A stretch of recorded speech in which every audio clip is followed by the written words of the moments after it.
Uh, SG Anon had an issue with his son, so we pushed the show and still waiting for him to come on. Hopefully he makes it.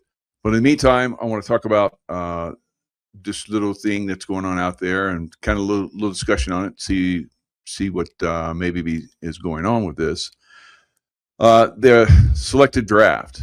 It's up to and has been for decades now, up to 18-year-olds once they turn of age to be drafted to register for the selected draft. Come December after the election, we will see the selective draft no longer be in the hands of 18-year-olds. It will be automatic. All right. So that leads to the question of why, and we have many things out there that could point to that. The White House is not they're him and hawing about that. It's like, oh no, this no big deal. It's nothing, and that could be true, of course, but it could be that they see something bigger coming. Now, I just saw a press briefing where Donald Trump was in front of the new ballroom, and of course, there is lots of floors underneath that ballroom. He calls it the basement. Uh, so, but I think it's actually going to be several floors down. That remains to be seen exactly what that's about. It's going to have a military hospital. It's going to have military facilities, and of course, there's the ballroom. And then on top of the ballroom, it's going to be very high. Uh, and from what he was saying, that there will be sniper positions. He says, of course, there could be sniper positions, but we're going to have our sniper positions, so they're going to be ours, and we'll have the best men, of course, up there. You know how he says that we have the best of the best, and and we'll have a flat roof that is, and the whole building, the roof, everything will be drone preventative. So a drone could, slam into this ballroom structure, and it wouldn't cause any damage. The windows are going to be 4 inches thick. They're also going to be bulletproof and drone proof. All of the air conditioning, heating, and so forth is going to be internal so that they can't be affected by outside sources. So very, very interesting.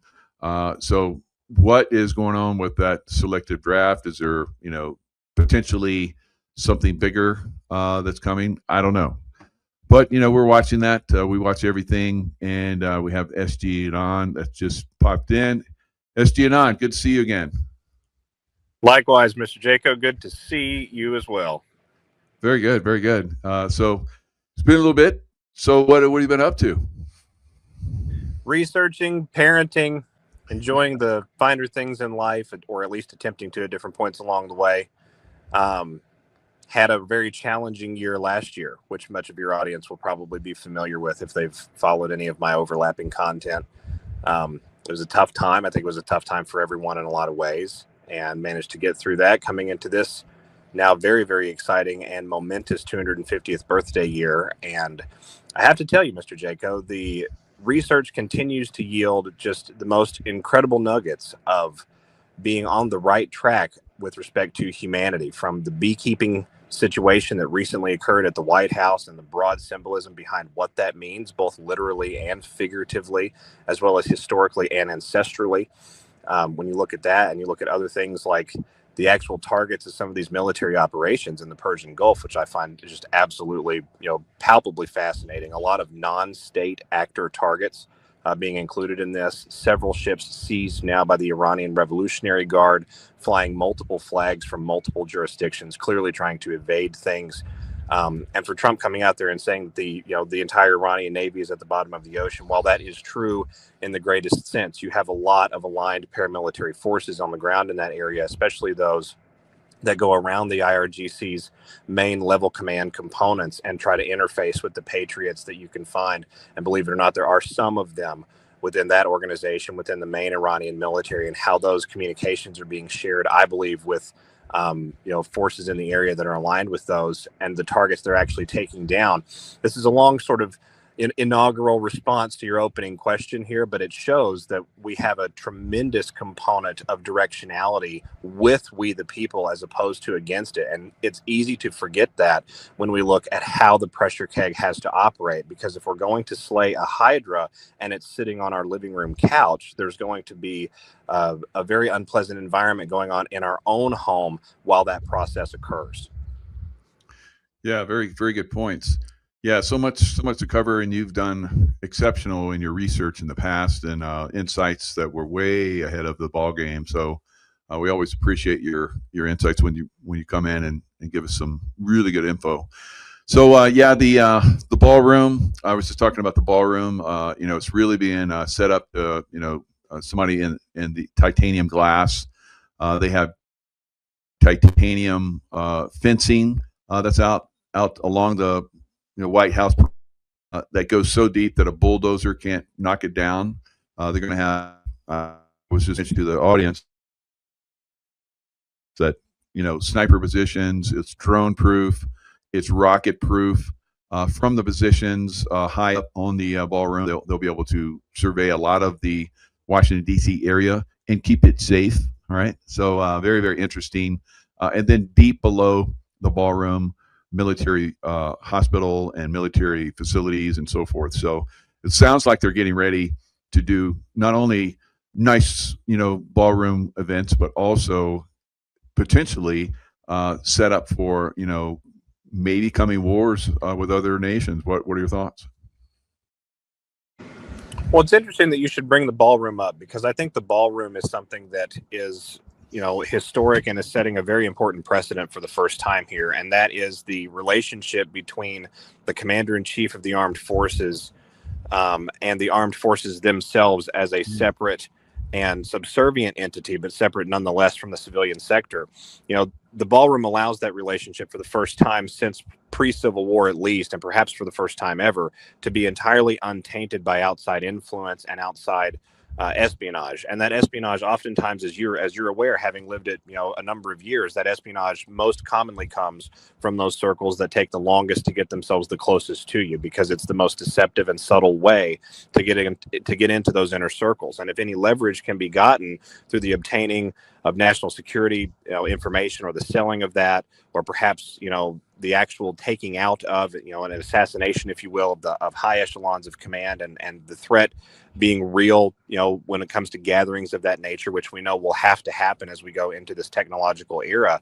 I think the need for the ballroom is sort of prima facie obvious to a lot of people on its face, but it shows in a bigger way that the dynamic within the Pentagon and how the Pentagon and the White House interact with one another has fundamentally changed now. There's a lot of middlemen that are now out of the way.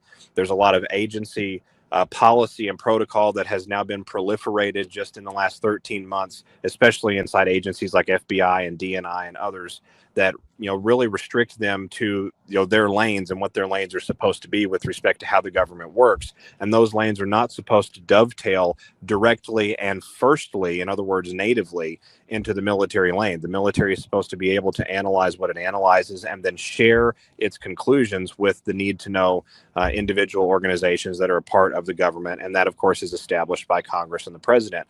And so looking at what's happening right now with the ballroom, is a stopgap is being put into that entire apparatus to allow the proper flowing of the water of the information, if you will, to ensure that the different obstructions that have been built, like dams in that information channelway, can be removed or circumvented and bypassed, and primarily creating at the end of the line a closed watering hole of information that is insular and is truly on a constitutional need-to-know basis for national security. And we, the people, going forward, will have the ability to determine how much of that should be transparently given to the nation by virtue of the laws that are passed by the people and signed by the president. Yeah, very good. And it's brilliant points. When I look at this on a as you're talking, he's not going to be able to go to the Pentagon if something really goes down and he has to respond right away. He can't go to Andrews and jump on the Air Force One and hit the skies, which makes him vulnerable. So it makes him vulnerable if he has to go to the Pentagon. I don't know if they have a underground rail system going over to the Pentagon, and I probably do. But regardless, why not bunker down right there and you start directing traffic from right there? It just totally makes sense to run the show from right there in the White House. It absolutely does. And, you know better than anyone probably the risks of transit during high Oh, yeah. intensity situations. When things are fluid, they're dynamic, they're moving second by second, literally. Trying to move about amongst all of that chaos is the last thing you want to do unless you really, truly, and desperately need to. And prior to this arrangement with the White House ballroom, I would submit to you that a serious nation state attack that was able to penetrate U.S. air defenses aimed at the White House and various components of the U.S. Capitol, that would cause a very serious situation where someone that was at the White House would be unlikely that they would survive such an attack. They would have to be in transit. This situation, I think, creates a redundancy in the U.S. government, but it also allows for future projection of strength. In other words, you're not going to be able to get to us based on the most advanced weaponry that we have and technological analysis that we have access to at the present day and time. And it stands to reason that as we go forward into the 22nd century and the 23rd century and so on and so forth, technological enhancements would be made commensurate with the time and commensurate with the flow of information beyond this period that we're living in now. So this is one of those ballast tanks that has to happen in order for there to be world peace. A lot of people don't realize that President Putin has had a similar project under construction beneath the Kremlin, outside one of the Kremlin's main parking areas. And so this is something that's not, it doesn't get talked about a lot in Western media, but when you look at the redundancies being built into the system, they are bypassing these elements of sort of elbow leverage in the middle that the intelligentsia community has had by virtue of the landscape that existed. The requirement for a head of state to be in transit to a secure location during an imminent attack. That's a very vulnerable position to be in. The flow of information to that head of state, and how does that information come from within the bureaucracy that has, established itself inside of our military systems? While we ask that question, I think another question to ask would be, how do we bypass that bureaucracy entirely? These types of secure location facilities that are no doubt fed by passageways that the public is not going to be aware of, these locations allow for the rapid responding mechanisms that I think ultimately prevent situations that could go very, very hot very quickly from being that intense, or perhaps even from spawning off whatsoever. Wow, brilliant! I had no idea that they're doing that on the Kremlin. So it makes sense that we would do it here in the United States. 9/11, whether you believe it was foreign intervention or deep state inside attack, you have to protect for that as well. And Donald Trump is very brilliant in that aspect. So this is a great discussion just on the White House itself. Now let's move to Iran and what's going on over there. How long do you think? Now, I said from the beginning, after having been in the Middle East for decades and fighting against Iranian-backed, Hezbollah and Hamas and all these different elements that are out there that Iran has been paying to, go against us. Everywhere I was at, whether it was Iran, whether it was Iraq, whether it was Afghanistan, Libya, in Beirut, it didn't matter. It was all Iranian backed. So taking them out is the obvious thing that needs to be done.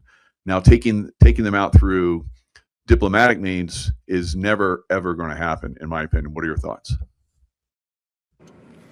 Well, it's fascinating. I think my thoughts on the Iranian situation are of two dimensions. And, those dimensions, I think, are of the surface level gains and the obvious need that you spoke of just a second ago.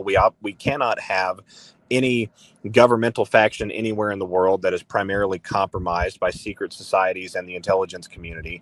And that's been going on in Tehran since well before 1979, but it was certainly solidified in a big, big way in 1979. And at the same time, I think there's a subtle underground aspect to it, both literally and metaphorically speaking, that's happening right now, especially in the area of the Strait of Hormuz and that bottleneck, which is causing so much scrutiny for a lot of these, cargo vessels and companies that are passing through there. I think that's a bigger angle in some ways, but it's certainly a very important angle nonetheless. And when we look at the holistic situation, it makes a great deal of sense why it had to be done this way. And I completely empathize. I want to say this, on your show, Mr. Jaco. I completely empathize with patriots out there who are quite frankly tired of fighting wars and not putting the the main focus of the moment on America and the needs of the domestic citizenry here in the United States. I 100% empathize and understand that position. Likewise, at the same time, two things can be true at one time. We have a worldwide criminal syndicate that has nodes that have to be destroyed. Those junctions are going to be physical in nature. They're going to require kinetic force. In many ways, they're going to require very advanced and complex kinetic force and very precise application of that force. And so you really can't ask that sort of, combination of variables to come together outside of a couple of different high-level militaries out there in the world, and one of those militaries is the United States of America. And it stands to reason, based on the geopolitical balance of the entirety of the planet, from Russia's, interagency partnerships with various Iranian financial institutions to Beijing's obscene level of trade and commerce and arms dealing that was happening inside of Tehran at the time. It made much more sense, I think, to look at the U.S. military as being the favorite entity for dealing with that situation. And a lot of that comes back to the Western intelligence community that got a foothold in that area of the world in the early 1950s. The CIA was there on the ground operating and establishing regime change operations and strategic business flow plans for the nation as early as 1952, 53, and 54. And in 1979, we had what looked like an anti-Western government propped up, but that government was propped up on the backs of a lot of European oil magnates, a lot of Swiss financial trading giants, and quite frankly, interagency partnerships that were still happening through programs like USAID and the State Department with agencies there on the ground inside of Iran over the last 50 years. So this entire puzzle piece is more complex than we were ever told or that we were ever taught. And indeed, with President Trump having to balance the treacherous and treasonous mainstream media in this entire progression of events, it makes a great deal of sense that less is best when you talk about information in an active warfare situation.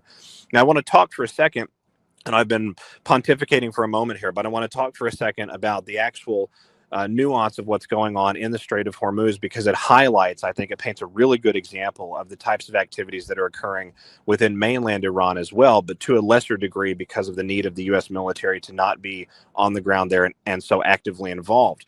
But with the Strait of Hormuz, we recently saw the Iranian Navy, not the Iranian IRGC, but the Iranian Navy as a distinct separate entity, seize a cruise ship that was flying under, I believe it was a Monrovian flag, or maybe Monrovia was in the name. You'll have to pardon my forgetting there on that particular aspect, but it had a Greek ownership background, and the ownership was traced pretty easily through public documents to Technomar Shipping Incorporated, Technomar Shipping Inc. Now, Technomar is a large vessel conglomerate out of Greece that handles a lot of logistics variables for third-party clients, planning and execution of those logistics. They handle a lot of leasing, and they lease out a great deal of the commerce that they broker for other partnerships, especially for larger giants that don't want to pay each other so much. So they rely on a mid-sized giant, if you will, or a mid-sized company to handle some of that. Technomar fits that mid-size area. And one of Technomar's largest institutional clients, and one of their oldest, going back to the late 1990s, was Evergreen Marine. So when you look at what's happening there in the world, why was this ship specifically chosen for seizure by the Iranian Navy and not simply extortion of a toll and passage? Because it's actually more economically beneficial to them as well as to the IRGC. In other words, both entities would have a vested interest in trying to ensure that the commerce can still happen because of the situation that's now happening geopolitically as well as internationally and financially through the Strait of Hormuz and the connections of these digital systems at world financial levels. So the fact that neither of those entities, neither the Iranian Navy nor the IRGC, attempted to facilitate the trade, the successful completion of the cargo and the transit of this vessel, in and out of the strait, but rather seized the vessel entirely when it didn't stand to offer anything really of value to them. I checked the manifest. There was a great deal of oil, which they already have. There's a few other things on there as well. Obviously the manifest won't declare hidden documentation or whatever. Excuse me, I want to be accurate for your audience. Manifest summary, not the actual manifest, but the summary that you can download and get online. But regardless, the vessel itself didn't seem to have any materialistic appeal for the Iranian military to seize it, unless they were just attempting to make a statement or there was something else going on. I postulate that because of the connections to Evergreen Marine and this particular shipping company's broader connections to a lot of questionable activity on the high seas, including dealing with Somali pirates, I think it's very, very fascinating that that's the vessel targeted in these operations. Yeah, wow. Uh, Takes me back a little bit to when we're talking, Greek, the Aristotle Onassis. The connection there with Jackie, Kennedy, and the Evergreen. When I was in the SEAL Team 6, and so forth, Evergreen was kind of like a cover for the CIA. I don't know if that still exists or they pass it on or what. Probably haven't passed it on. So uh, when I hear Evergreen, I think instantly of CIA. So there's probably some kind of connection there going on. Greek. So the Greek entry into this is very, very interesting. And, we've seen a lot of that. Tom Hanks in Greece trying to hang out in Greece. We've probably seen that he's a pedophile. And even the Greeks are like, who, when you think about the Greek army in the past, in Spartan times, they were, fond of each other. so, uh, so you, yeah. So we see a little bit of that happening still, of course, I'm sure, throughout history. But we have Tom Hanks as basically the Greek government is like, you're not welcome. I was like, really? Wow, that's pretty impressive. So yeah, something going on there with the Greek side. Maybe they're trying to clean their act up. Maybe they're trying to get involved in even more nefarious ways. So pretty crazy. All the different things we can look at. Squeezing China, through the Strait of Hormuz, through Venezuela. Look how easy it was for us to go in and get Maduro, who seems to be, from a lot of sources, giving up a lot of information on a lot of our congressmen and women and senators that were probably involved in drug trafficking. What are your thoughts on that one? Well, it's fascinating. Without the published documents, I think it would have to be speculation. But when we Yeah. look at Peter Tickton's own words, which I was, very blessed to host him on the show back in January, Peter Tickton being Nice. one of Trump's Great attorneys. man. Yeah. He came right out and said the best thing that we got out of the entire Venezuela situation was Maduro. And the reason for that, extrapolating, I think, running with the logic train just a little bit, is the amount of information that someone at Maduro's intersection would have with respect to dark operations happening out of Venezuelan jurisdiction, but attacking a number of different jurisdictions around the entirety of the planet. And it's a very long and storied history of the CIA's involvement. Uh, you know, oh, think I lost you there. No, you're still there. Okay. But there's a very long and storied history with the CIA's involvement in South America, and Venezuela is one of the crown jewels of where they like to hang out and dictate shadow policy that affected the entirety of the Western Hemisphere. And because it affected the United States, it had the double hop effect, if you will, or the pass through effect of changing and altering and shifting things at the geopolitical level worldwide. So when you look at what's happening right now with respect to the military operations being planned on Cuba, with respect to the Caribbean mafioso situation being brought to heel for over a year now by the U.S. Coast Guard. We see a lot of blazing headlines, and then those headlines give way to the next high sequence of high sensitivity or high intensity events. But people forget that these operations continue night and day and night, all through the background, working all through the process. And there is a tremendous amount of work to be done with cleaning up this hemisphere because of the infiltration and, quite frankly, the infection of the entirety of the secret society-backed intelligentsia community for over 75 years at this point. Really, I think you could make the case going all of the way back to the post-Civil War period, and certainly since the assassination of President McKinley. But looking at what we've got going on around the entirety of the world, and Venezuela's component in that, Venezuela's connections, where was Venezuela connected at the geopolitical, financial, or otherwise level in the lead up to 2020? Well, they were connected to Iran, they were connected to China, and they were connected to Serbia. And the only one that hasn't been involved in this entire discussion just yet is Serbia. And I don't expect that will be very long in the wings. It looks like there's a pretty volatile situation sort of developing in the far southeast Europe, over by what was Macedonia and what is modern day Yugoslavia and Serbia and that Kosovo area. And all of that, I think, stands to show that there's a shaking out happening where these nodes that we referenced earlier in the call are being attacked and handled individually, case by case, based on the best benefit that they can yield for us as an alliance moving forward at the present time. Maduro is clearly a wealth and treasure of information. I think he was taken out of there not by the U.S. military as some trophy haul, but as an arranged plan to provide for his safety and survival, because I think he knows, frankly, too much. And I think one of the entities he can give way too much up about is the Cuban mafia, who had 36 individuals, 36 men around him within his personal orbit the night that he was extracted by U.S. Special Forces. So looking at what's happening right now, I think this is a cascading sequence of events in a silent warfare capacity that, with the inauguration of the Iranian conflict and what is soon to be a massive expansion of the Ukrainian conflict, I think it's going to be a shock and awe style expansion coming from Russia within the, certainly within months, but it could be within weeks, but certainly within months, as that situation continues to grind on and cost both of those entities far too much time and treasure. As we look at that, I think the shadow war going on in the background is becoming public with these different spawning off points, much that a volcanic eruption becomes known first through geyser holes that begin throwing up lava shots or magma bombs before the main eruption from the top of the crater. And I think that's the period of time, quite frankly, that we're living in right now. And based on the pace of events, I think we're likely to be much more accelerated in a very short period of time. Yeah, very good. Wow, you brought up the Ukraine Russia thing. I think that's going to drag on. I think that this war, if we want to call it that, with Iran they're going to drag it on a little bit. We'll see what that's all about.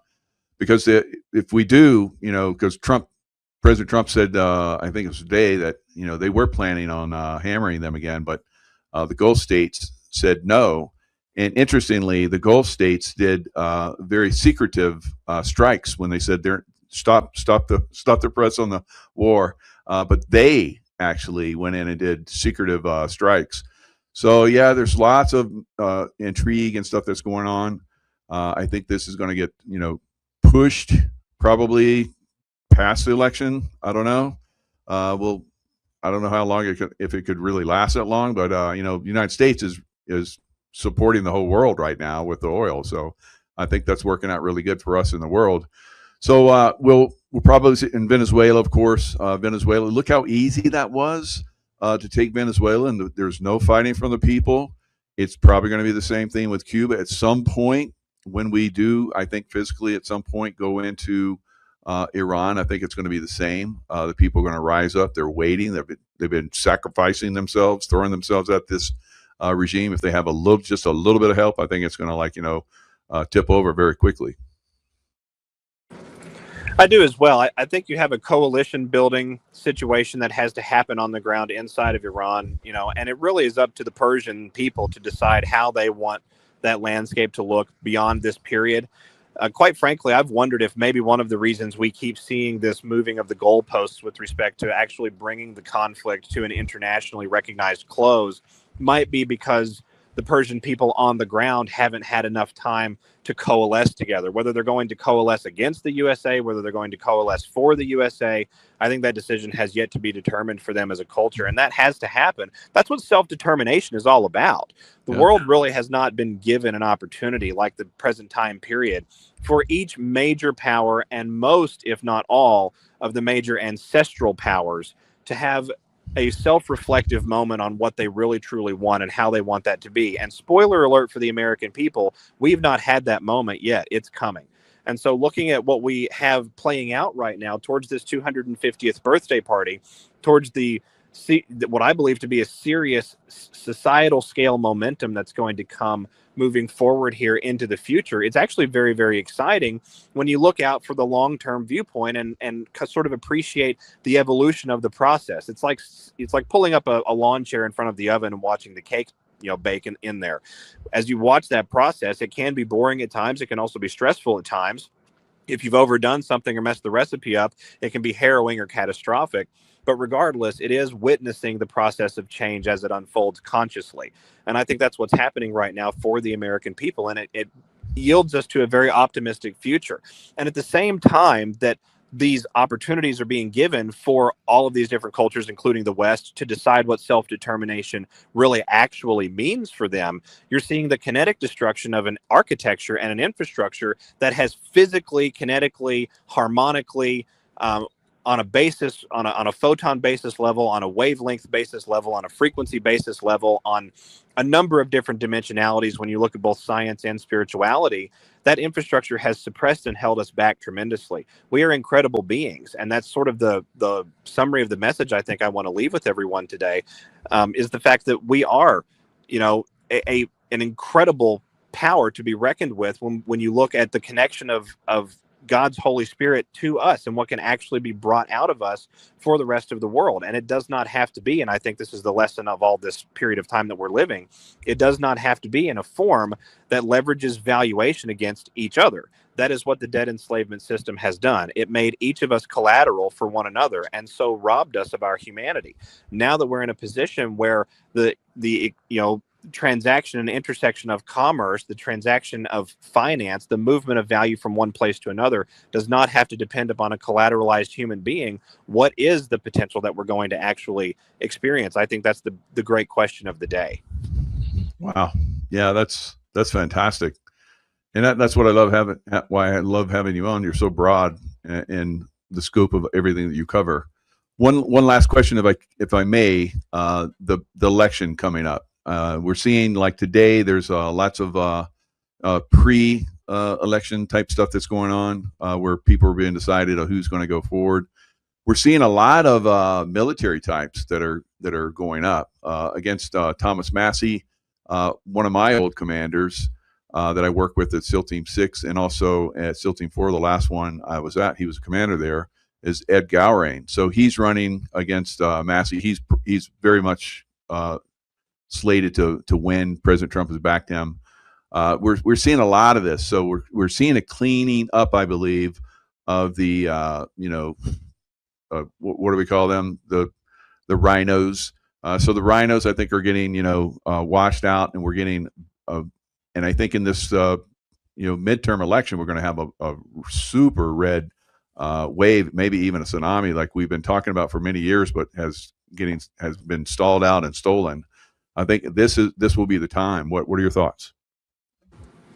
Oh, I absolutely agree. Let me take the question in two parts, because my thoughts on it, sort of like everything else, are pretty broad. But with respect to Ed Gallran, the Thomas Massey race, I think that represents fundamentally a changing of the guard.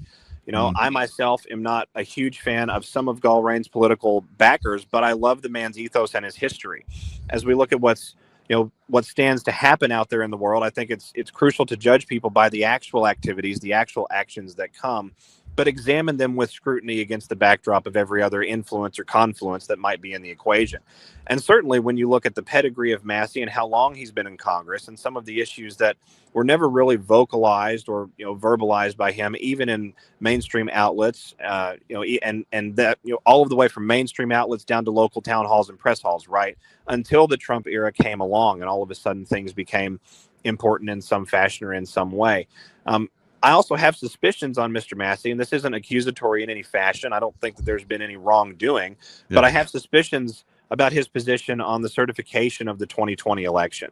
It makes me wonder about things, and it causes me to reflect and step back against the pedigree again of how long he's actually been in the Congress, how much money he does derive from the Congress on paper, which is less than a lot, but it's still a substantial amount. And if you have someone that doesn't really have a great deal of financial obligations downstream to speak of, then overdrawing by a little bit as opposed to a lot of bit is perfectly acceptable, because it creates that same sort of ease and flow. And so again, not accusatory of any particular behavior, but I'm optimistic to see this race pan out, and I imagine that there is going to be a Trumpian victory, if you will, with it. What happens with Mr. Gallrain down from that point, I think is the crux of the matter. And again, I'm optimistic to judge people based on their actions. I'd like to see what positions he does and does not take. And again, we have to keep in mind, like we were talking a minute ago, some of those actions may have to be based on information that we, the people, have to have a bit of a delayed access to under the current construct, because our favorite online entity told us all of it's going to be done according to the letter of the law. If we don't do it by the books, even if the books suck, if we don't do it by the books, we're no better than they are. And we have to have that moral maturation through this process, because with the advent of AI, we are going to be wielding daily in our hands civilization ending capacity technology. We have to have a real, I think, introspective evaluation of how we handle things politically, how we react to things, both politically and emotionally, and how we interact and interrelate with one another, going forward. And this Massey race between him and Gallrain, I think, is a referendum in many ways on that exact component. The other side of the equation, and I've waxed so long, I forgot part of the other question there, but if I'm not mistaken, it dealt with this broader situation domestically with the United States.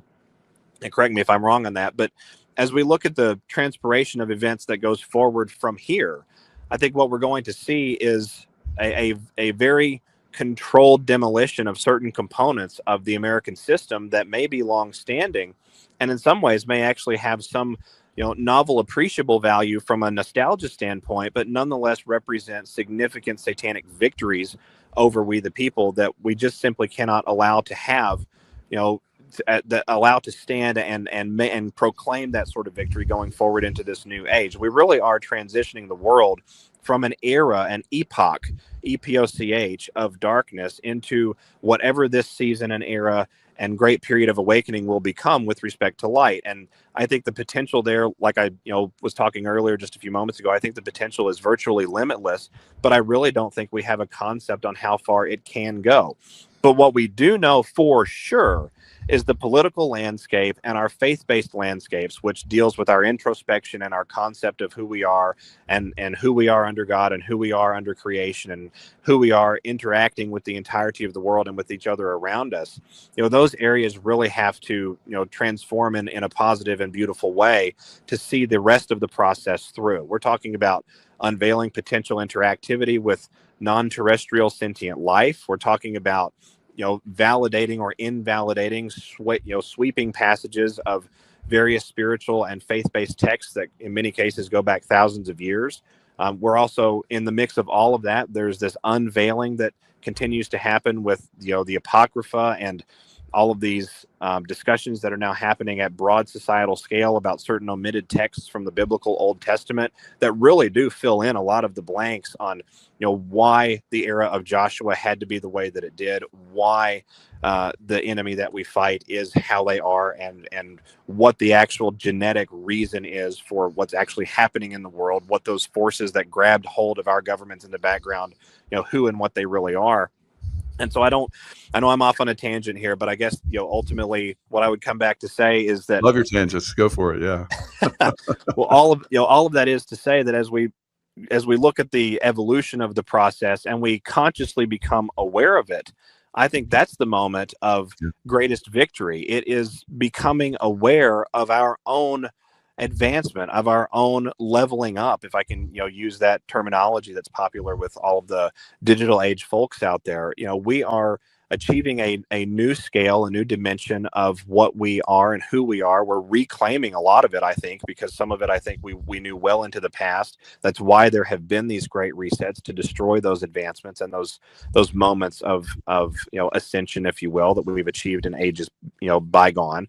But now we're aware of it consciously and collectively, and for the first time that we know of, we're aware of it simultaneously with one another across international boundary lines. There's people that will be watching this broadcast and others from all over the planet who are learning and watching the unfurling and the unveiling and the becoming of this great period of God's winning that I think we're going to experience as this 250th birthday year for our culture really gets off the rails. It's a really, really exciting time to be alive, despite the fact that I paid $4.55 a gallon for gasoline just earlier today.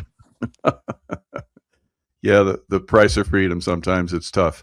So SG, fantastic having you back. We all love you, missed you. Glad you're back out there, giving us your wisdom again.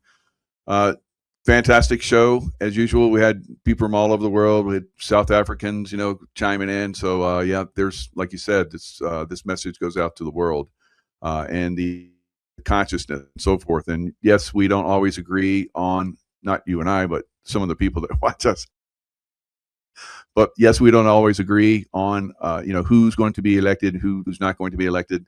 But we do agree that we all love each other and that we're working together to make America great again. So thanks so much for coming in. And how can people reach you, SG? Well, thank you for having me back. It's been a great privilege, and it has been too long. With respect to finding me, I can be found in the same 4 places online that I've always been. I'm on rumble.com at the handle Q News Patriot. So that's rumble.com/user/Q News Patriot. I'm not on Rumble by the name SG Anon, actually. Right. But I am on Truth Social at the handle Real SG Anon, REAL with a red check mark, REAL SG Anon with a red check mark. I'm on X at the handle THE Q News Patriot with a blue check mark, and I can be found on Telegram now as well, t.me/real REAL Q News Patriot. It's been a wonderful privilege to be here, Mr. Jaco. God's blessings, and hopefully we're able to do it again soon. Absolutely, SG. Thanks a lot. And thanks for everybody that joined us, and we'll see you guys next time.